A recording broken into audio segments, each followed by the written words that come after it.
of Criminal and Investigations for District Number 1, responsible for Kutlwano and Matsiluje police stations, Superintendent Kedise Moseki, says the criminal act is perpetuated by illegal Zimbabwean nationals who use the highly sophisticated equipment that can detect precious stones like gold deposits that Francistown's history and economy was well known for in the formative years. Betani Mando with more. Illegal mining for gold deposits on surface and on closed underground mines in Francistown and its surroundings is constantly becoming an eyesore for the Botswana Police Service, more so that the criminal gangs have no boundaries and respect for the rule of law. Jaaka re batsamaya ka di-group tse di kalo-kalo mo sekgwemo jaanong community ya rona ba barui batho ko masi ba tshoga ba tshaba ka gore ga ba itse gore what next ba tla ba tlhasela kgotsa jang borai bongwe jo e leng gore gongwe ra boitemogela mo bathong ba tsamaya ka dilo tse di borai dipeke dilepe dilo hela tse tsotlhetse jaanong ga o ka tsamaya mo tseleng yone ya Francistown Matsiluje at night go na le movement o mongwe o montsi o e leng gore jaanong re itemogela gore le bone jaanong ba e leng gore ke ba batlang ka dikoloi tsa mazimba ba batlang go tlola re belela gore le bona ba na le sabe sa go ba assista jalo mme ga gona botoka bopehela ka gore batho ba batla ka dipalo tse di ntsi jaanong le hala ka kgwisitsa ntse a buile ba tsentse le tshogela le lentsi mo community ya Matsiluje jaaka borukuti jo bo amaisago ya tsholelo ya lefatshe leno e tsamaiswang ka ditswammu ke go tweng kana e santse le yone le ya 200 pula e le maximum. Illegal mining is becoming a worldwide concern.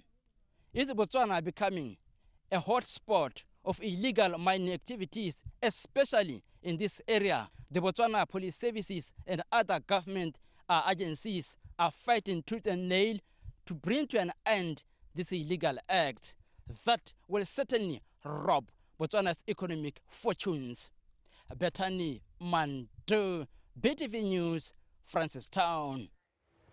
Meanwhile, the African Union Commission, in collaboration with the government of Botswana, will hold the Pan-African Forum on the Migration Conference, a conference from the 31st of October to the 2nd of November 2023. Speaking at a press briefing on Wednesday, the Minister of Labour and Home Affairs, Ms. Anna Mokheti, said the conference will focus on bolstering free movement and trade in line with the African Continental Free Trade Agreement. Terema Kweng. The African Union adopted the African Continent Free Trade Agreement as a flagship project of the African Union Agenda 2063, aimed at creating a single African market for goods and services facilitated by free movement of persons, capital and investment to deepen economic integration. The Commission therefore found it befitting to hold the conference in order to bring attention to the AU member states that migration, including labor, affects trade. It is worth noting, ladies and gentlemen, that the discussions during the conference will center around the Free Movement Protocol, which Botswana is signatory to, both at AU and SADC level. The Free Movement Protocol clarifies that free movement of persons, capital, goods and services will promote integration, Pan-Africanism, enhance science, technology, education, research, and foster tourism. Some of the objectives of the upcoming conference include, among others, advancing dialogue to deconstruct barriers towards advancement of free movement of people in Africa. This is a welcome initiative for Botswana, as Botswana is exemplary in its initiatives geared towards improving free movement of people and goods. And I'm going to give you a few examples of that. You will recall that we have established the Kazangula one-stop border post. You will recall that very recently we launched the Mamuno 24-hour border post.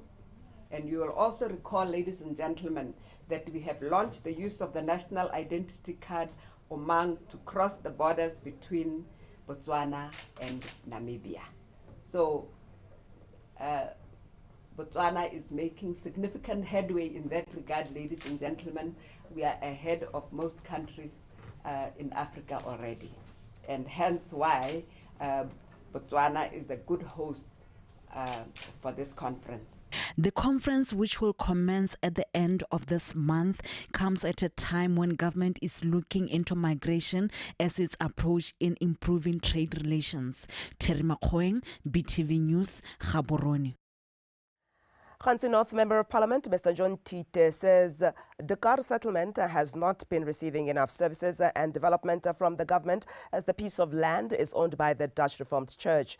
Mr. Tite said this when addressing residents of Dakar in a Kotla meeting where he assured them that the issue of land has now finally found a lasting solution. Lesego Mokwaisi compiled this report.